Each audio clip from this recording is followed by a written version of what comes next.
Hello, everybody. Welcome to this latest episode of FPL Affairs, the podcast that discusses our 9-month-long love affair with FPL, including the ins and outs that keep us awake at night. In this video, we take a super quick look at how we got on in Gameweek 30, and I am delighted to say I am joined by a special guest that will discuss all things Gameweek 31. Anyway, before we get started, don't forget to like this video and subscribe to our channel for all our existing content, as well as the content we will continue to produce between now and the end of the season. Anyway, let's get cracking. And there's Mo Salah. There goes Haaland. He's on his way again. He's hungry. He's scored. Ice cold precision from Palmer. Oh, Saka! That is a diamond of a goal.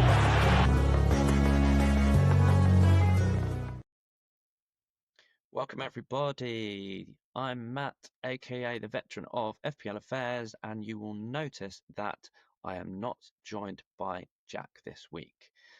Sadly, as Southampton have been relegated, he just can't stop crying. Just a shame we're not sponsored by tissues. Anyway, on the flip side, on a positive, after my appearance on the All in Football podcast last week, I am joined by their differential king, who will introduce himself. Over to you. Well, obviously there is a reason as well. Jack got relegated with Southampton, so you could argue he's got relegated from the pod. So sorry, Jack. It's not my words. It's just facts. So I'm Barry from All in Football FPL show. So obviously I work with Matt running the FPL Affairs Facebook group. So just come in and thanks for inviting me. Yes, it should be exciting with very, very good build up to what we're going to go through. Anyway, we'll get started with our game week reviews.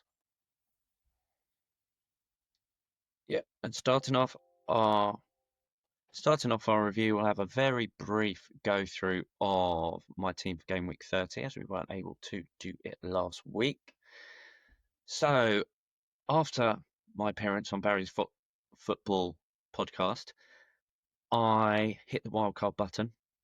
Not exactly the one that showed up in that pod, but I went for Raya in goal with, you can't see it on screen, Martinez as my backup. My back five defence, Gabriel, Vardiol, Munoz, Trippier, and Konsa. In midfield, Salazar, Savinho, Saka, and Jacob Murphy, with the surprise differential up front of Marmoush, Isak, and Mateta.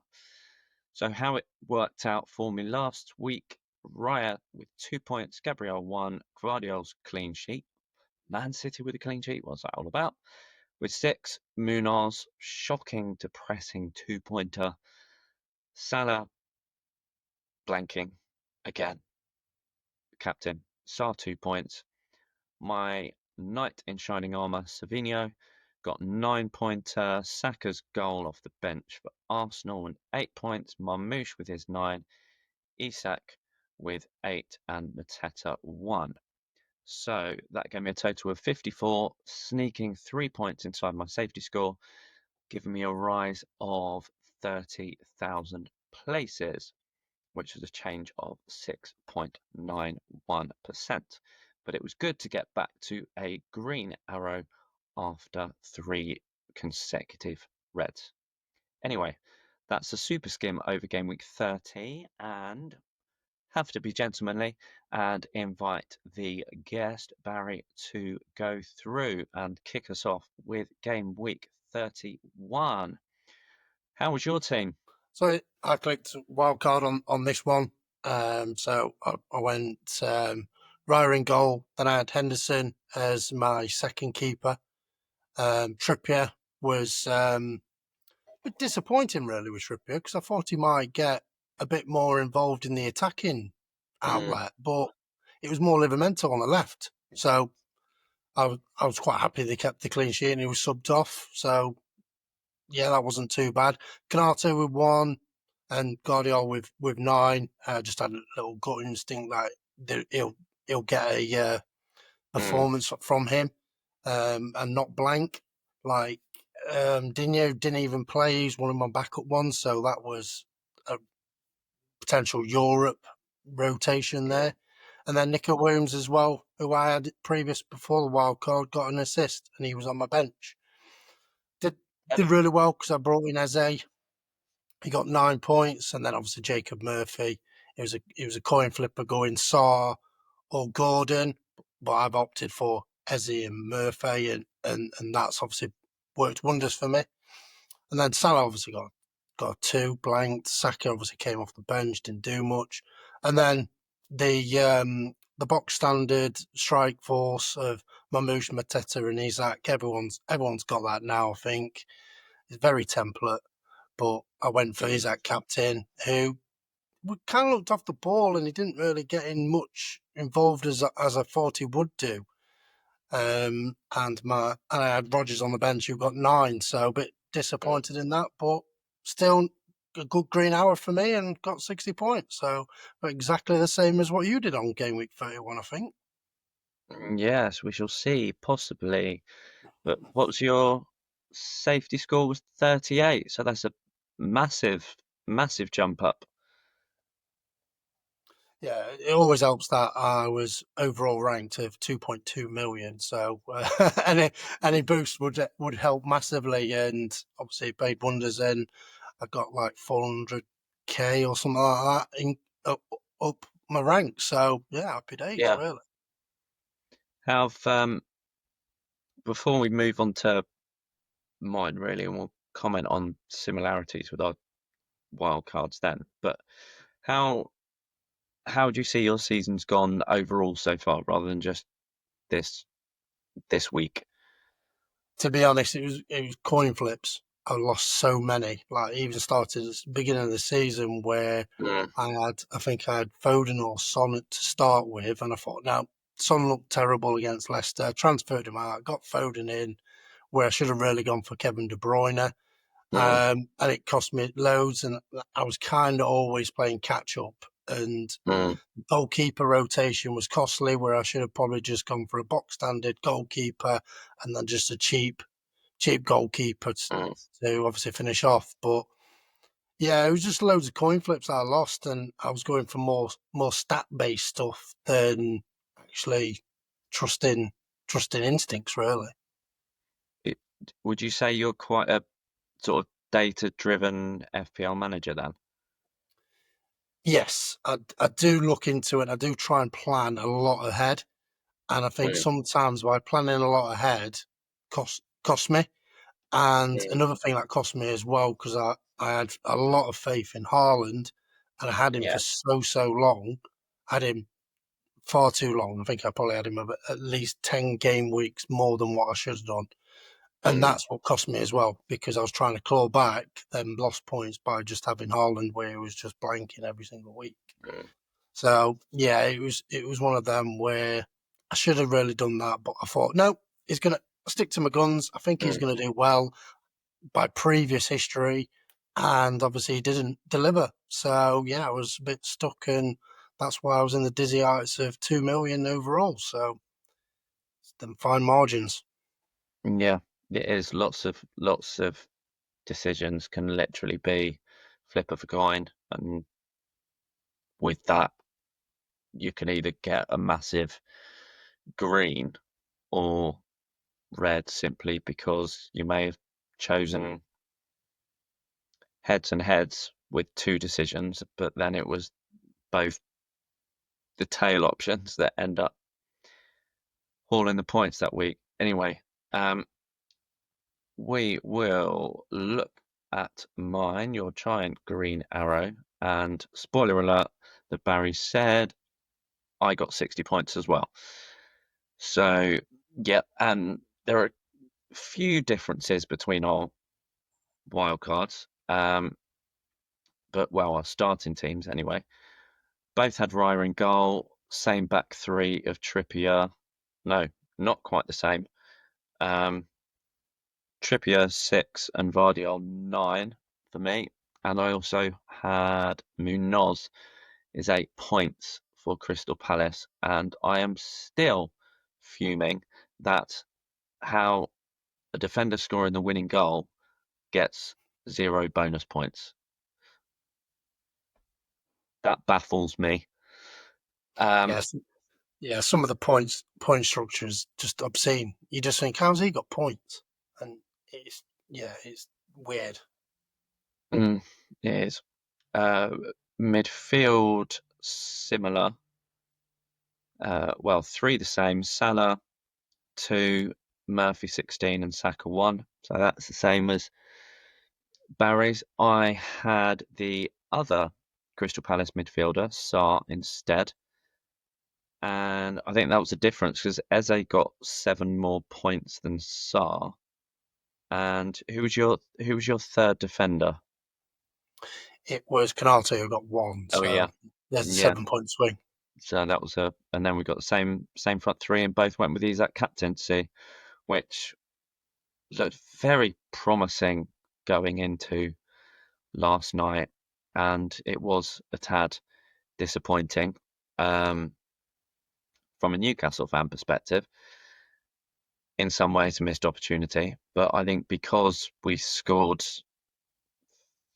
3 goals so early, it became a lot more chilled and relaxed and stayed in second gear.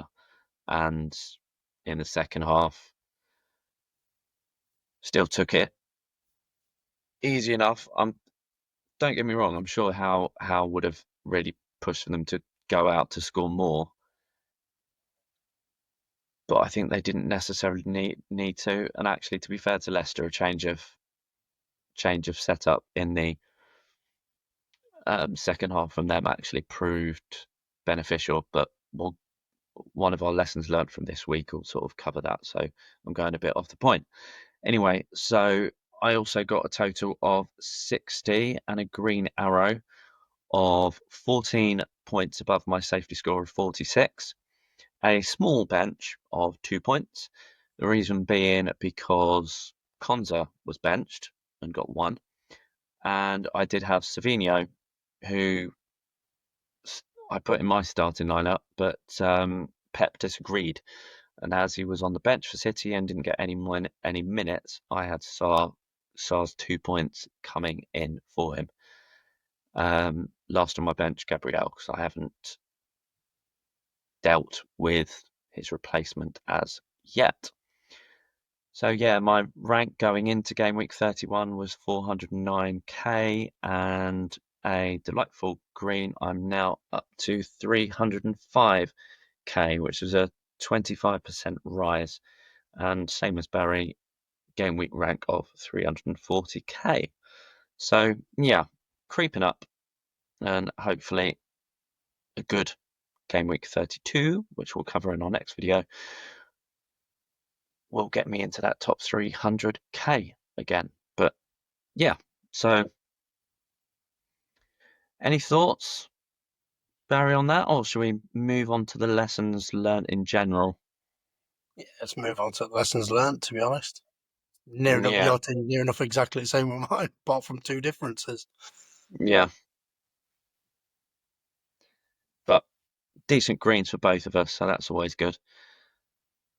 Right, the lessons learned from Game Week 31. Barry, do you want to mention yours first? Yeah, I briefly touched upon it, was the gut instinct, not reacting on it. So obviously I had Saka starting and I'm thinking, is he going to play the full 90? Is he going to be benched again? And I thought, oh, shall I put him on the bench, or shall I keep him? Shall I replace him with Rodgers? And I thought, no, he came on last game week 30, and returned. So I thought, even if he is on the bench, he potentially might perform. But then looking at Everton, they're a bit more solid under David Moyes, and I was like, yeah, in hindsight, is a wonderful thing. I should Yeah, have gone, actually, yeah, let's go with my gut this time instead of going with the stats. And yeah, that was one of my big lessons learned because I did it with Guardiola. I started him because I thought Man U's not very good going forward, and I thought in potential might get attacking returns, but obviously O'Reilly's been playing left back, so he's moved to the centre. So yeah, so that was another one of my thought processes as well, thinking shall I start him, shan't I? And eventually I thought, yeah, let's do it, let's gamble, let's start him. And he returned the goods. He got a clean sheet and he got bonus points. So happy days, and I went with my gut on that one and got it right. So yeah. Yeah, I think my main sort of benching headaches. So Saka again. I think I had defense was locked in, fine. Forwards locked in, fine. But I was pretty much on the right. Do I bench Savinho, Saka, or Sarr? And I was thinking, well, Sarr's at home. Savinho did really well in the last game. Saka came off the bench, and generally the faith in Arteta is whether unless Saka's can't stand up, he starts. So it was very much right. Well, he's come off the bench, he'll start the next one. And they were home, so yeah, that was why I ended up benching Sarr, which ended up not making a huge amount of difference because he, regardless which I benched, I would have ended up with those three playing. Conser was my last option, and he came off the bench too. So yeah, yeah, fine margins, and but as you said, going with your gut, and I think when we discuss and do the recording for previewing Game Week 32, that will definitely have lots of gut decisions Sure will. needed for that. Yeah. Um, One of the lessons, really, and one of the things I wanted to talk about from Game Week 31 was European competitions and squad rotation, because we're really coming to the crunch with loads of clubs fighting for those Champions League spots, especially as it's pretty much confirmed there's 5 Champions League spots from the Premier League for next season. And the biggest really squad rotations at the weekend were from Arsenal, Aston Villa, and Chelsea, and all three are still in European competition this season. So it's really what can we learn from that about them and the impact on FPL. Yeah, it's a tricky one with that because obviously you've got all these chips to use and you're thinking, right, well, what can I do with these? Because there's so much rotation there. When you've got double game weeks for Villa, you've got double game week for Arsenal as well. Yeah. So it's one of them. One of them players is going to probably play one of them fixtures, might not play both. So it's very tricky to try and obviously pick that right. And if you do, then you can easily climb the ladder and get your overall rank up. Mm. But it's picking the right one. And if you can do that, let me know, DM me, whatever, because I need all the help I can get. So yeah, so with that, it is a massive, massive learning curve because obviously I had Dinya, he got dropped. So yeah, so I'm thinking going obviously looking at the next game week that we'll touch upon shortly. Is it what am I going to do with him?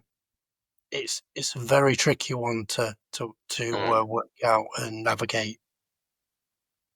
Yeah, because Arsenal, understandably, the gap between them and Liverpool, that their priorities on the Champions League. So that explains the league rotation of Saka, Odegaard, loads of people you'd expect to be nailed being benched in the last fixture. And then you've got game week 32 fixture, which is smack in the middle of the two legs with Real Madrid. So what rotations are going to happen there? you watched the first leg, which just finished. Thoughts on that? Arsenal was world class. They were unplayable at sometimes. Saka looked really good. He tore Alaba a new one. He just had him on toast every time. Alaba didn't know which way he was going, if he was going to go down the flank and he cut inside. And then Mm, he came off around the 65th minute, 70th minute, and he looked like he got a knock. So I'm thinking he's not going to start against Brentford in 32 because they don't want to. They want to obviously wrap them up with cotton wool. But yeah, there were some great performances. Declan Rice, 2 screamers, 3 kicks. Moreno took his goal well as well, so could be a very good differential going forward as well, since he now plays as a centre forward. So yeah, Arsenal looked solid at the back as well. Reduced Mbappe and Vinicius and Rodrigo to minimal shots.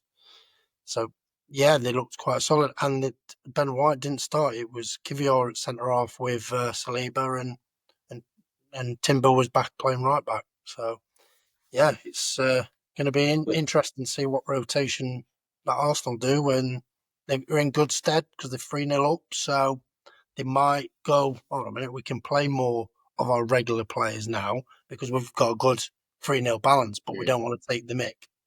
So Yeah, that could be another thing to sway and make your decisions that way as well. yeah, yeah, definitely. Um, as for Villa, yeah, I think they made eight changes for Forest, and yet first half they did really, really well. Watkins was benched. Um, then they've got, and the difference which is harsher on them than Arsenal, whereas Arsenal are doing Tuesday first leg, second leg next Wednesday. Villa are the opposite, where they're doing the first legs tomorrow. With recording Tuesday straight after the Arsenal game. They've got the first leg Wednesday and the second leg 6 days later on Tuesday. So you can imagine, and especially with Emery's record in European competitions with his previous clubs, is he knows what's going on. He'll rotate in the right way. So even though they're playing Southampton, that's yeah, that's a killer. Um, have you got any Villa in your squad at the Yeah, I've got moment? Digne and Rogers, but Rogers has started every game, so he looks like Mhm. he's someone he trusts. So for Yeah, me, that's going to be a no-brainer to start him.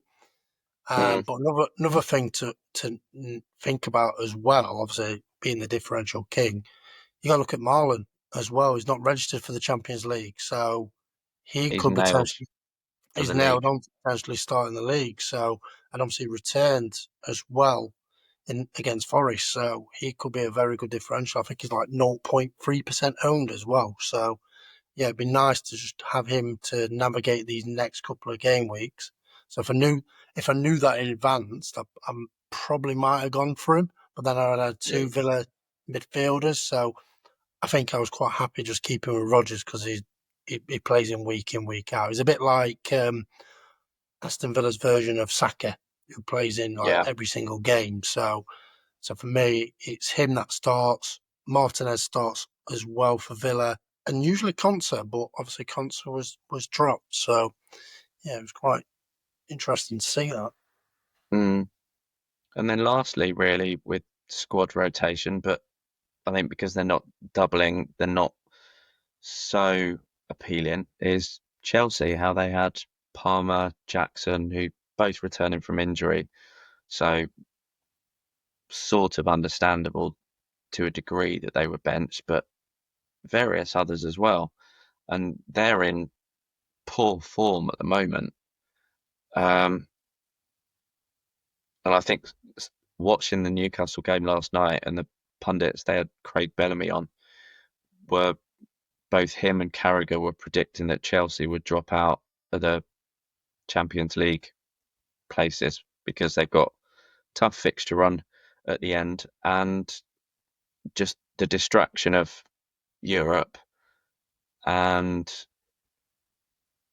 if they're not careful, they'll end up dropping out of the placing for the Champions League because of potentially prioritising winning a trophy, as in the Conference League. Yeah, fully agree on that. I think Chelsea's obviously going to slip up if they don't book their ideas up. Newcastle's got a game in hand. Obviously, they've got above him now. Is that right? We're level on points with Chelsea, but behind on goal difference. They're plus 17 and we're plus 13 now. But we've got game in hand, as you said, which is home to Crystal Palace in game week 32.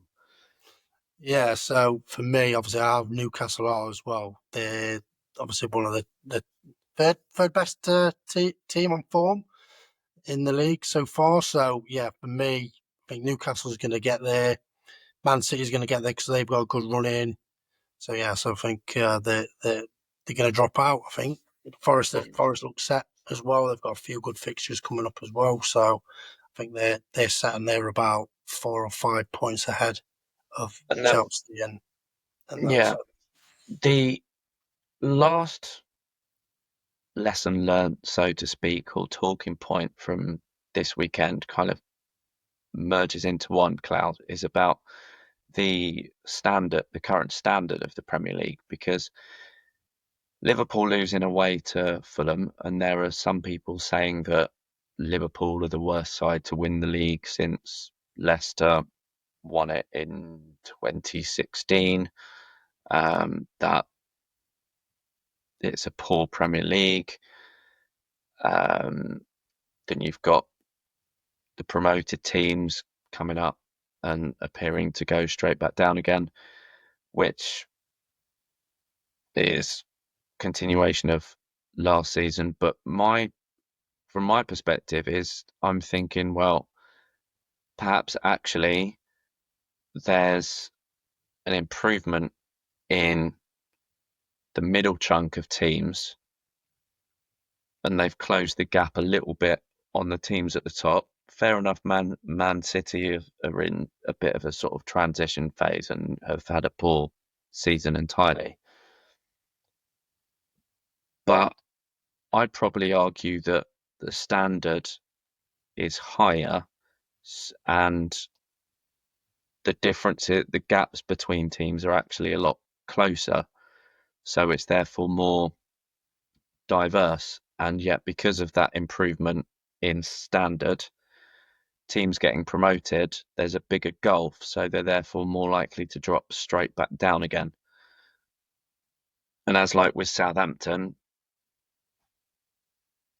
sorry, Jack, broken the record for the earliest confirmed relegation in Premier League history after only 31 games. And Leicester last night, for the first time in English football history, not just the Premier League, they've gone 8 home defeats in a row without conceding a goal. So, I mean, what's your overall thoughts on the standard of the league, as well as the challenges faced by promoted sides? I think the challenges of the Championship teams know that they're probably going to get relegated because, as you mentioned, the middle order teams in the Premier League have invested well and now looking like solid Premier League teams. So what they're doing is they don't want to invest too much money. They're looking at obviously spending on the infrastructure or building for the Championship season the following. And another thing as well that obviously gets me, and obviously I know Russell Martin because he used to be a Swansea City manager, and his style of play, I knew it wouldn't work because the gulf of class of Premier League standards, yes, it looks great in Championship, but going to that, you need to have a different dimension. Look at Forest, for example. They don't play like the robotic side of trying to play like Pep. They mix it up. They play to their strengths. So they've got a solid back four that they can't beat. They've got a decent keeper. they've got speed merchants on the wing, and they've got a big striker up front, and they've got Morgan Gibbs White that obviously can play, and apparently linked with Man City, by the way. So yeah, I think there's too much robotic sides of football at this moment of time. There's not enough maverick players that are flair and you think, oh yeah, he gets me off my seat. There's not. They all get wiped out. They all turn robotic, such as Grealish, who went to Man City. He's turned into Pep's puppet. Doesn't do what he used to do when he was at Aston Villa. Things like that are coming into the game where it's all pass, pass, pass, pass. Not let's take the man on whip ball in for our centre forward. For example, Man United are screaming out for that for Højlund to try and obviously get on the end of stuff, but they don't do it because Ruben Amorim doesn't play with wingers.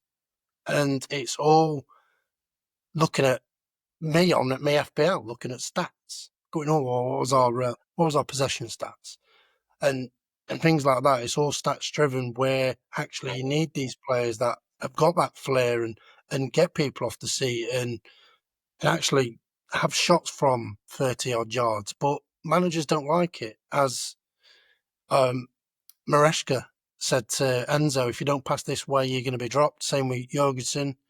If you don't pass out, you're going to get dropped. And it's the fear factor of going, well, I'll be in Chelsea's C team if I don't do what the manager tells me. Yeah. So that needs to kind of come out of football because it's starting to make it a bit boring to watch. Everyone's trying to play the same way. There's no, as I mentioned, there's no mavericks that get people off the seat, as I mentioned. And I think that's why people are probably saying why the Premier League's not as good as it was, because of that reason. I think everyone's trying to play the same way, and Liverpool's the best of the bunch who play that way. Mm. I think briefly going back to Forest, really, for the breaking the promoted side, when they got promoted the other year, they got a ridiculous, that first season, both in the summer and in January, they got a ridiculous number of players in, Yeah. like well over 20 players. And I think taking PSR and FFP into consideration, they were pretty much sticking up two fingers at that, thought, look, we'll do whatever we can to make sure we stay in the Premier League, take any points deductions they get, ride that out, but make sure they've got enough to stay in the Premier League. And then they've seen through it and build on it, and manager change since, and they've got a great manager in. They're in the FA Cup semi-final, third place in the league, which they've been in for quite some time, and they've got a very sort of fixed way of playing. So yeah. Anyway, that's it was kind of obviously a bit of a very much of a gamble of getting that number of players in, but it's sort of a drastic thing, really, that those teams getting promoted need to do.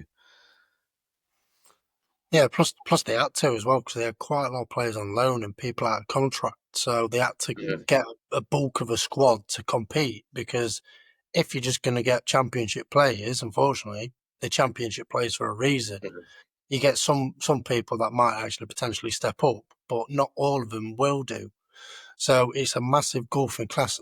Like, look at Somerville, Nanto, not Nanto, what's his Tyler name now? Adams?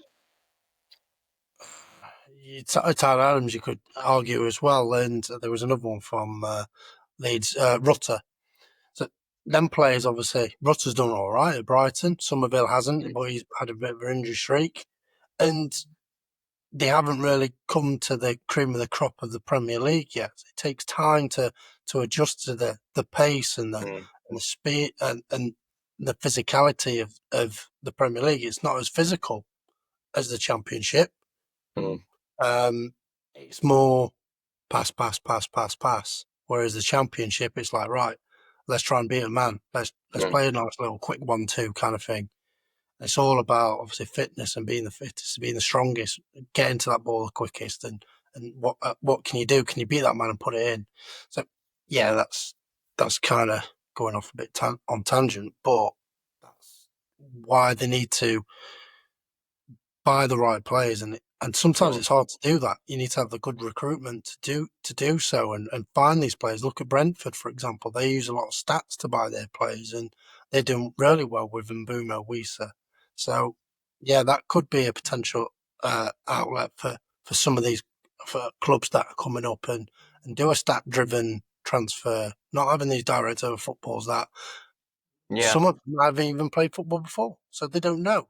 The best one for a while was Dougie Freeman, but at Palace, he'd worked wonders for Crystal Palace, and now he's got a luxury move to Saudi Arabia. So yeah, it's one of them. Yeah. Well, I think, we have gone a little bit off tangent from what we've learned from Game Week 31, but yeah, some very interesting talking points.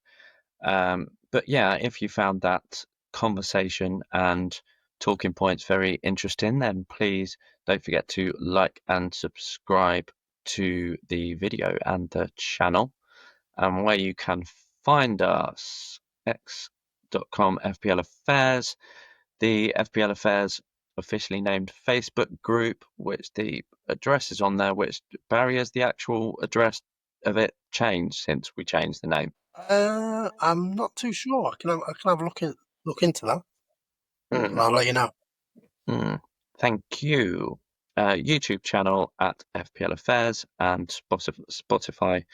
Scroll across the bottom. But thank you very much, Barry, for joining us for this review, and you will also be here for our discussion and preview of Game Week 32, which we will be recording shortly. Thank you very Okay. much for having me. Any final thoughts on Game Week 31? Now I think we've covered it pretty well. Yeah. And where can people find your podcast? Same on YouTube. It's on All in Football FPL show. Find it on there. I share a lot of graphics on our FPL Affairs Facebook group, and we're on Spotify, Acast, Amazon Podcast, and Apple Podcasts. Just type in All in Football FPL show, and we'll pop up and find it on there. Yeah. Excellent. Right. Well, all that's left to say is keep your FPL affairs under wraps until the deadline before you can broadcast it all over social media. And until our preview, we'll be back shortly. And I've just had the afterthought is one thing which Barry and I, spoiler alert, will be discussing in that is chip strategies. We've redone the Idiot's Guide to Chip Strategies, updated it to how to see out the rest of the season, depending on what chips you've got. Anyway, that will be coming this week too. See you shortly. Bye bye.